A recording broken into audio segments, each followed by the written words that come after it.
Hi there, welcome to the AT3 walkthrough that I'm going to provide you with.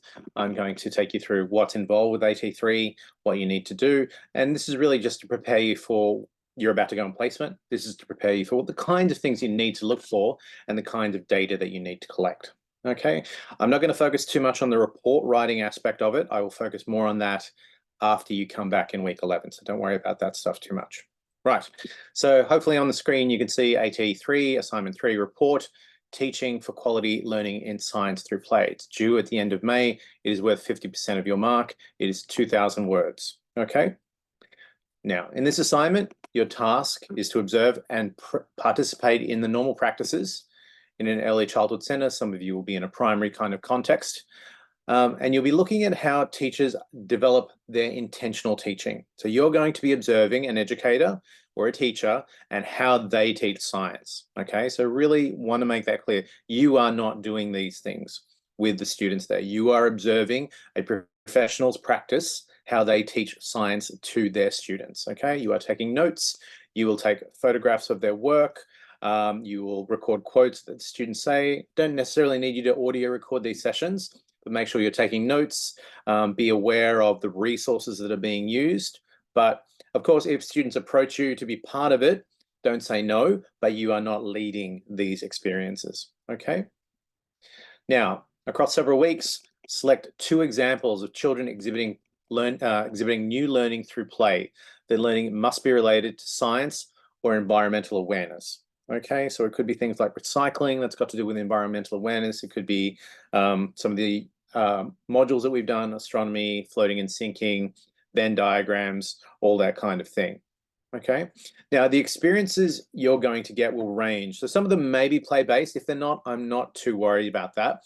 It's about you observing somebody else's practice and critically analyzing it from your perspective as an early childhood / primary educator teacher, pre-service, of course. Now, you're looking for 2 examples. This can be play with or without an adult present. So as we've gone through the unit, we've talked about those scenarios where you might set up an area for your kids to explore. So this could be like a vet clinic, or it could be a shopping experience. It could be going to the doctors. It could be lots of different things, but you're looking for ones that have a science focus in them. So it could be they're on a spaceship. It could be they're going to the vet, they're going to the doctor, those kinds of things. And they could be playing on their own, and you could organize with your educator. I'm just going to sit down and watch them play for 10, 15 minutes as part of what I need to do for my assessment at Deakin. And you're going to watch them play in that particular kind of way. You're going to take notes about what they do, how they interact with each other, all those kinds of things, okay? Sometimes the teacher might sit down with them and be part of that interaction. That's a great kind of experience. Or, you know, if they ask you to be part of that experience, you can jump in and be that other person, okay? Then we're going to have the more traditional experiences where it's the teacher, educator in front of the students running, doing a demonstration or running an experience with them. All those kinds of things are possible. Okay. Now, the experiences themselves don't need to be very long. I don't need half-hour sessions with your educator, teacher. It could be 5 to 10 minutes, could be the whole experience of what's going to happen. Okay, so don't think that they need to run a half-hour class. Of course, if they do, if you've got someone who's really keen on science and is very generous with their time, they could run a few different sessions, and you're able to pick and choose the ones that you think are best. Because some, they will lend themselves to more data collection that is needed. Some may be a bit harder to work with. Okay. The second part, select 2 illustrations which are quite different in nature of learning that occurs. Okay, I would prefer it if there were 2 different topics. So one's on space, one's on beetles. That would be great. You need to find the science concept that's related to this, not just the topic. But you need to have a specific science concept that you think that this educator is doing. Now, if you are in a situation where your educator hasn't got anything planned, you might need to talk to them about planning something for your assessment task. Most of the time, teachers are quite amenable to doing this for you. You can, if they ask you what the topic could be, you can freely tell them the kind of thing that you'd be happy to have done. Those kind of things are fine as well. If you're having any trouble doing this, please let me know. If you're having any trouble identifying, George, I don't really know what science experience I'm looking for here, please put it in the discussion space or email me, and I'll be happy to answer your questions, okay? Preferably the discussion space, and myself and Taylor will be answering your questions online, okay? Other experiences that could occur could be an incursion. It could be maybe they've got Ranger John from the nearby council who brings in a possum, or a galah or a cockatoo or something like that, and that's an experience that the kids have. That's an experience that you could record for your assessment task. It could be that maybe parents of the children in your kinder or school, they work for CSIRO and they come in and talk to kids about it, about science in that particular kind of way. Okay, so there are a range of different experiences. It doesn't have to be just like the ones we have done in this unit. It could be a range of different experiences. Okay, so again, ask myself, ask Abby, ask on the discussion space, and we'll get back to you. Now, so you're going to take those experiences, and I'm just going to go through the report in a little bit of detail here because it'll kind of tell you what kind of things you need to be looking for in terms of your assessment. Okay, so in your assessment task, you are asked to provide a paragraph on play theory as it relates to science and how children learn science. About 350 words. These are just guides. If you need more words or less words, that's up to you. But this introduction tells me that you've done some thinking about what play theory is, what play-based learning looks like in a science context. Okay, so anytime you talk about anything in your university career, you need to define what you mean by play or play theory or play-based learning. Okay, really important. A lot of students just jump in and assume we all mean the same thing by play. But what does play mean? Play can mean lots of different things. It can be a structured game. It could be open-ended play with dress-ups and dolls and that kind of thing. No winning or losing in that scenario. It could be, playing with words and different kinds of things. And then you have to link it to how does play benefit the learning of science? Really important, okay? So you've got your two illustrations. So each of your illustrations will be about 600 words each. So that's like 2 pages, 1.5 space. That's the kind of length for your whole of one illustration, and then you'll have another illustration to do. Okay? Now we're going to go through what you need to include. Describe what the children are doing, who are involved, that is other parents, other children, educators, people who are coming in for an incursion. How are they involved? What are they doing? What are they saying? And what are others saying to the children? This forms part of your data. So you can talk about, okay, so this week we've been doing, so if I'm the teacher, I'd be saying something like, okay, this week you might remember we read Very Hungry Caterpillar earlier in the day. So what I have done is I have found some lifelike models of caterpillars, and we're going to look at the life cycle of a caterpillar. So you remember in the story what happened, and we're having a conversation about it turning into a butterfly and that kind of thing. How did it change over time? Questions back and forth between these students. So this is how the educator is setting up this experience for them. It could be like, I've got a surprise for you guys today. I've got Ranger John coming in. He's going to come in with a possum. What do we know about possums? We have a conversation about what students know. It could be Ranger John comes in, does his thing. Everyone gets to observe the possum. Maybe he gets one student to come up at a time to pat the possum. If that's the case, what are some of the things the students are saying? It's really soft. I never thought it would smell like that. Or what does it eat? Those kind of things. So what learning opportunities are coming about from this experience that they're having? So you can introduce it. And then you can also start talking about what are the things that students are saying, maybe during or after the experience, maybe what they learned. Maybe it's another experience. Maybe the teacher's like, all right, today we're going to play with paints. And I want you guys to put together paints about autumn, or maybe look at colors about autumn. We're going to paint some leaves. And so the teacher is trying to uncover the idea of mixing colors to produce another color, light. And so part of that discussion is, well, how many words do you know? Well, do you know how to mix them? All right, you guys have a good understanding of mixing them. I'm going to say, can we get a light blue or a dark blue? What would we add to this kind of process? Okay. So that second point there, analyze and discuss these data to identify children's learning or their developing understandings. So in that process with the colors, it could be that the experience is about, the teacher probably had an idea that my kids will probably know how to mix colors to get orange and to get green and those kind of things. Some won't. And then some students will be more advanced, and we're going to challenge them by saying, can we get a light blue or a dark blue, or how do we get those kind of things? So it's a little bit more advanced than just mixing the colors and making a new one. So, and then talking about how did you do that? What did you do? How did you know that would work? So there's a lot of conversation that should be going around between the teacher and the student. You need to be photographing some of the things that the children are doing. I don't need to see pictures of children. I clearly don't want their faces in here. Okay, so you're going to be collecting that data, what they said, gestures they used, paraphrasing what actually happened. That's going to be part of your data, and you're going to be showing me how you observed the students learning and how you know they learned something. It's very similar to what we did in AT1A and AT2. Okay, you should be able to do that reasonably well by this stage, hopefully. Right, the next point. As you are looking at the intentional teaching of the educator, you need to discuss what promoted those learning opportunities. So now we're digging in a little bit deeper. How have we used arrangements in the classroom to encourage and enhance the learning experience for students? So it could be children as peer tutors. So how are students arranged in this? So you remember we've talked about a demonstration, where a demonstration is a teacher showing students what's going to happen. But we also have that experiential learning kind of process where, say, if we're making chocolate chip biscuits, me as the teacher, I might start off demonstrating what we're going to do first, and then I'm going to give a bowl to each pair of students, and you're going to mix it, or each student, you're going to mix it, but you're standing next to other students. So I'm purposefully arranging the room so you're always standing next to another student.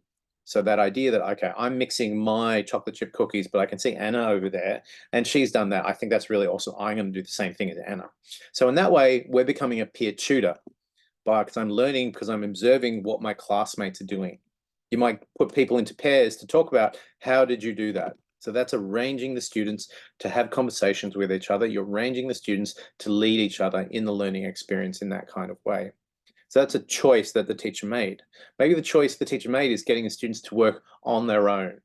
And why would they do that? And maybe students are going to concentrate a bit better. I know students are learning at different kind of rates, so I want them to work in a way that's really, really focuses on their needs, what they need in that particular kind of moment. Okay, and same with the role play. So if I set up a vet station, part of that process is going to be a student taking on the role of the person bringing in the stuffed toy. It's got a cat with a broken leg. What are the conversations that that student's going to have in that role? Okay, so those things are going to happen, and then the students are going to know, one student, I don't know what to say. The other student will say, well, your paw's broken. The teacher could come in as the tutor saying, okay, I see your paw's broken. Do you think you should talk to the doctor about that? Or different kinds of things. Oh, I think we might need a stethoscope here to measure the heart of how the heart of this cat is going, those kind of things. So it's how are the interactions going between the people, the parents to the children, could be the teacher, the educator to the child to the child, person, Ranger John coming in. How is that experience enhancing the situation? Okay. Next part. What has the educator done to either set up the experience for the children, enhancing the play experience through scaffolding, or extending through teacher-led activities? So we could be talking about questioning or scaffolding in different ways. Now remember, scaffolding can be done in different ways. It could be the arrangement of the experiences. So it could be, we read Very Hungry Caterpillar on Monday, and today we're going to be looking at the life cycle of caterpillars. That's scaffolding.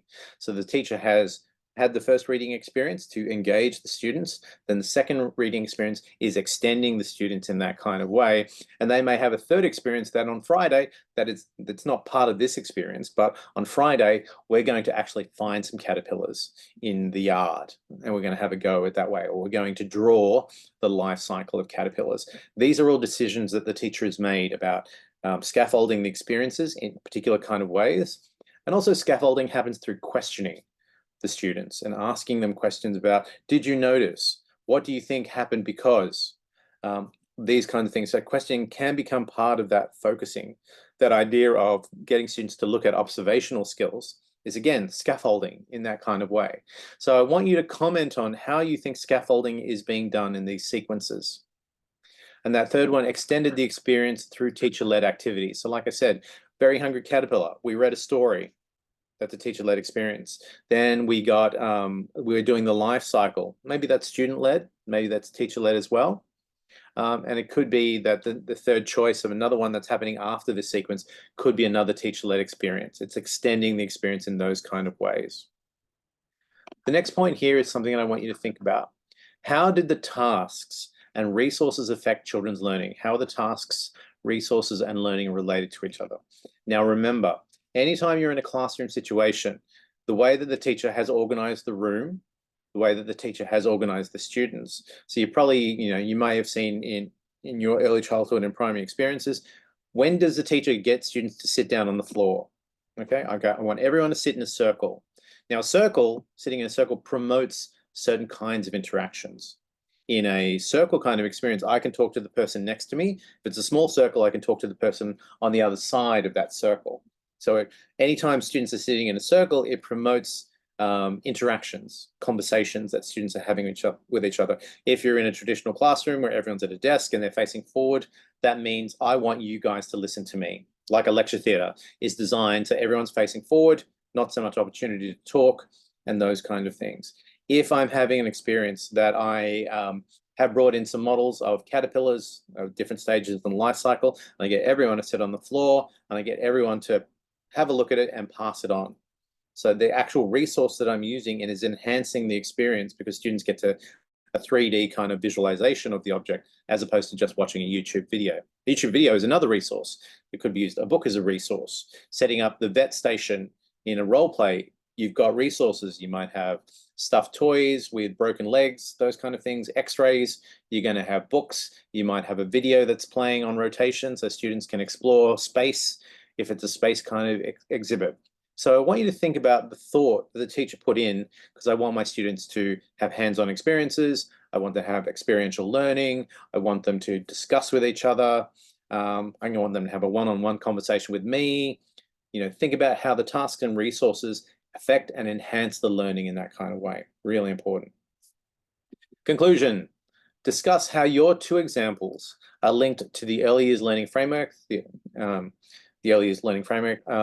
You are all familiar with that, and the importance of intentional teaching for promoting learning. I want you to refer to the Victorian Early Years Learning Framework as part of this. So you need to tell me how it's related and some discussion of it. Don't just say it is related to framework number 1.5. I need more than that. You need to demonstrate to me how you understand that experience and how it's related to the framework.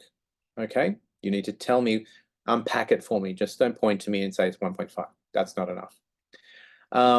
You also need to refer to broader educational research literature for this, as well as the play-based learning at the start. So you can use the textbook as part of that process, but I do expect you to look at other resources, right? You need to look online using Deakin Library, maybe using articles from The Conversation, or that's an online resource. I suggest you look at The Conversation online.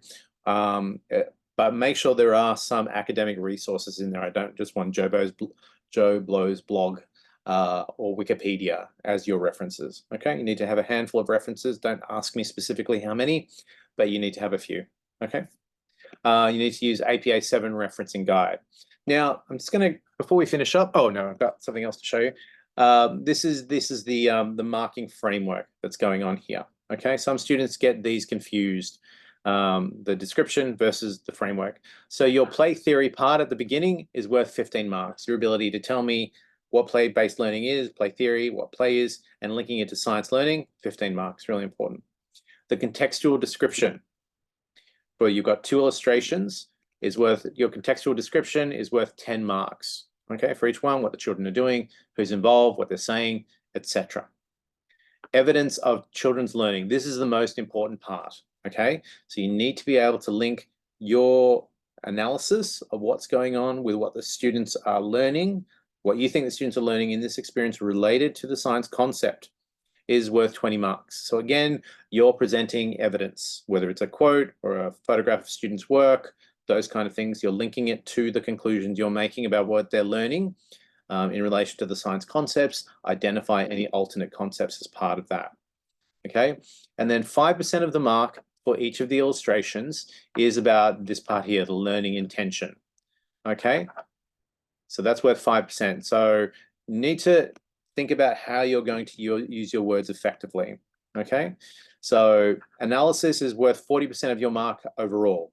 Okay? Make sure you get the analysis right. It's the most important thing. And at the end, your early years learning framework, research literature around intentional teaching. Okay, and that's worth 15% of your mark.